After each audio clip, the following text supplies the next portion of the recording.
আমরা জানি যে মানে অনেক কিছুই পৃথিবী থেকে বিলুপ্ত হয়ে যাচ্ছে, তো সেটাকে একটা কনসেন্ট্রেট করা এই বছর প্রতিমাও একটা আলাদা চমক থাকবে, সেটা কিন্তু আগের থেকে বলে দিলাম। সকলকে স্বাগত জানাই ফেস্টিভ বাঙালির আরও একটি নতুন ভিডিওতে। কলকাতা দুর্গাপুজোর কথা যদি বলি তাহলে কলকাতা দুর্গাপুজোয় বেশ কিছু নামি দামি পুজোর কথা আমরা প্রত্যেকেই জানি, কিন্তু প্রত্যেক বছর এমন পুজো রয়েছে যারা কিন্তু দারুণ দারুণ কিছু সৃষ্টি করে যেগুলো প্রচারের আলোয় আসে না। সেরকমই আজকে এমন একটা পুজো সন্ধান দেবো যারা উত্তরোত্তর নিজেদের শ্রীবৃদ্ধি করেছে। ইতিমধ্যেই আমি চলে এসেছি নাগের বাজারে ডায়মন্ড প্লাজার একদম কাছে ক্ষুদিরাম কলোনির সামনে। আর ক্ষুদিরাম কলোনি মানে ক্ষুদিরাম কলোনি সার্বজনীনের যে দুর্গাপুজো, এবছর তাদের একটা বড় চমকের অপেক্ষায় আমরা রয়েছি। আজ তাদের খুঁটি পুজো রয়েছে, খুঁটি পুজোর মাধ্যমে তাদের 25শে শারদযাত্রার শুভ সূচনা হতে চলেছে। কী চমক রয়েছে চলো সব কিছু জানাবো আজকের এই ভিডিওতে। ঘড়ির কাঁটায় প্রায় 5:30, আর এই মুহূর্তে আমরা এসে উপস্থিত হয়েছি ক্ষুদিরাম কলোনি সার্বজনীনের যে দুর্গাপুজো প্রাঙ্গণ সেখানে। আর আজকে তাদের খুঁটি পুজো কীভাবে সেজে উঠেছে সব দেখাবো, কি আপডেট রয়েছে ক্ষুদিরাম কলোনির এবছর সব জানাবো, তাই ভিডিওর সাথে পুরোপুরি জুড়ে থাকতে হবে। আর ঠিক এই জায়গাটিতে তাদের খুঁটি পুজোর যে অনুষ্ঠান সেটা সম্পূর্ণভাবে সেজে উঠেছে। এই ক্ষুদিরাম কলোনি সার্বজনীনের একেবারে ল্যান্ডমার্ক যদি বলি তাহলে একেবারে সামনেই কিন্তু রয়েছে ডায়মন্ড প্লাজা। আর এই যে রাস্তা সোজা চলে যাচ্ছে নাগের বাজারের দিকে, নাগের বাজার ফ্লাইওভার একদম সামনেই দেখতে পাচ্ছ। আর তারই একেবারে সামনে এই যে রাস্তা সোজাসুজি চলে যাচ্ছে ক্ষুদিরাম কলোনি সার্বজনীনের দিকে। আর এই ক্ষুদিরাম কলোনি সার্বজনীনেই আজ খুঁটি পুজোর অনুষ্ঠান রয়েছে। এবারে মেন রোড থেকে ক্ষুদিরাম কলোনি যে রাস্তাটা ঢুকে গেছে, ঢুকেই প্রথমেই একটা সুইমিং পুল পড়বে, তার কিছুটা এগোলেই একটা বড় ক্লাব দেখতে পাবে যেটি ক্ষুদিরাম কলোনির মেন ক্লাব, এবং তার থেকে কিছুটা এগিয়ে গেলেই তাদের পুজোটা পড়বে। সেখানেই তাদের মণ্ডপ তৈরি হয় প্রত্যেক বছর। ক্ষুদিরাম কলোনি সার্বজনীন দুর্গোৎসব কমিটি দুর্গাপূজা আর্ট 2025 রিকনস্ট্রাকশন। আর এবছর যারা শিল্পী রয়েছেন, শিল্পী সম্রাট ভট্টাচার্য, সুবিমল দাস, কুণাল পাঠক এবং সৈকত দেব, তাদের এই যে 4 জন শিল্পী, তাদের এই টিম এবছর কাজ করবে এই ক্ষুদিরাম কলোনিতে।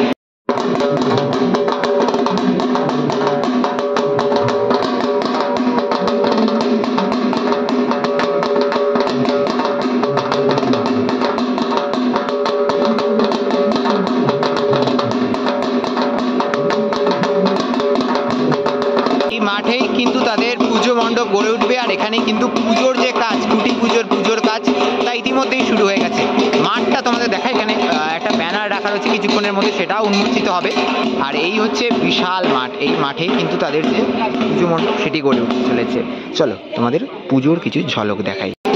ক্ষুদিরাম কলোনি সার্বজনীনের যে মঙ্গল খুঁটি তা ইতিমধ্যেই সেজে উঠেছে।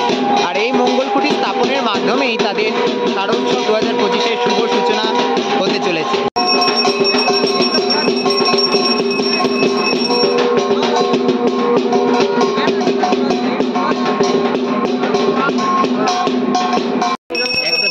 পুজোর যে মঙ্গল পুজো, এই পুজো বিহিত কাজ ইতিমধ্যেই শুরু হয়েছে ক্ষুদিরাম কলোনির এই পুজো প্রাঙ্গণে।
ক্ষুদিরাম কলোনি সার্বজনীনে এবছরের যে ভাবনা, এবছরের যে ব্যানার, তা ইতিমধ্যেই প্রকাশিত হলো, বিলুপ্তি। আর বিলুপ্তি ভাবনার মাধ্যমেই কিন্তু ক্ষুদিরাম কলোনি সার্বজনীন এবছর সেজে উঠতে চলেছে। তার সাথে সঙ্গী রয়েছে শিল্পী সম্রাট ভট্টাচার্য, শিল্পী সুবিমল দাস, কুণাল পাঠক, সৈকত দেব। এই চারজন যে শিল্পী সমন্বয়ে কিন্তু সেজে উঠবে এই দুর্গাপুজো ৮-২০২৫ ক্ষুদিরাম কলোনি সার্বজনীনের পুজো প্রাঙ্গণে। সম্রাট দা, সুবিমল দাকে নমস্কার। তো তোমাদের প্রথমেই জানতে চাইবো এই পুজোর সাথে তোমরা বন্ডিংটা কিভাবে তোমাদের ইয়ে করছো, বিল্ড আপ করছো, কারণ এইটা সবেমাত্র থিমে পদার্পণ করেছে যতটা আমি শুনলাম।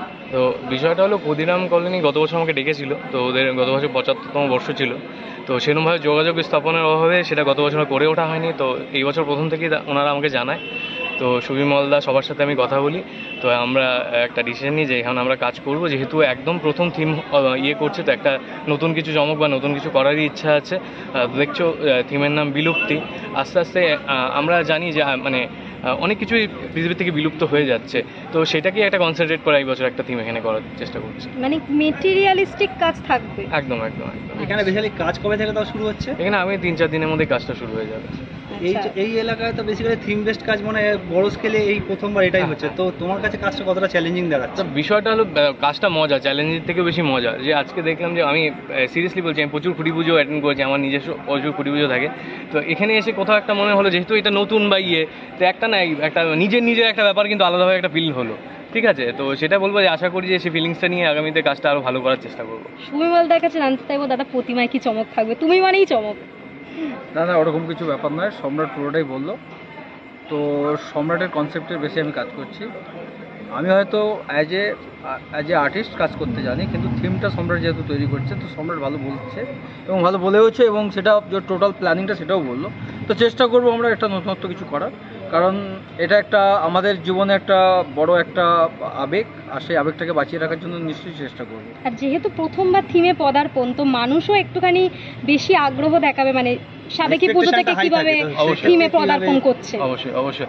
সেখানে আমি মানে দুটো কথা এখানে বলে দিচ্ছি, মানে এখানে কাজটা তো নো ডাউট থাকবে, কিন্তু প্রতিমাও একটা আলাদা চমক থাকবে, সেটা কিন্তু আগের থেকে বলে দিলাম। প্রতিমাতে একটা আলাদা চমক, মানে সচরাচর সুবিমলদার সিলিকনের দুর্গা বা এইসব ফেমাস আছে, কিন্তু এখানে অন্য জিনিস অন্য ব্যাপারভাবে হবে এখানে। তো দর্শনার্থীর উদ্দেশ্যে যদি কোনো বার্তা দাও? দর্শনার্থীদেরকে বলবো, সামনে মানে পাশেই অনেক বড় বড় পুজো, ওনাদেরকে যেরকমভাবে ভালোবাসা দিয়েছে, অনেকভাবে ইয়ে করেছে, সাপোর্ট করেছে, আমাদেরকেও সেরকমভাবে সাপোর্ট করুক, আসুক, দেখুক পুজোটা, আর ভালো থাকুক। ওপেনিং কবে হচ্ছে সেটার ব্যাপারে যদি আমাদের এটা মহালয়ার পরের দিন। অসংখ্য ধন্যবাদ। অনেক ধন্যবাদ দাদা।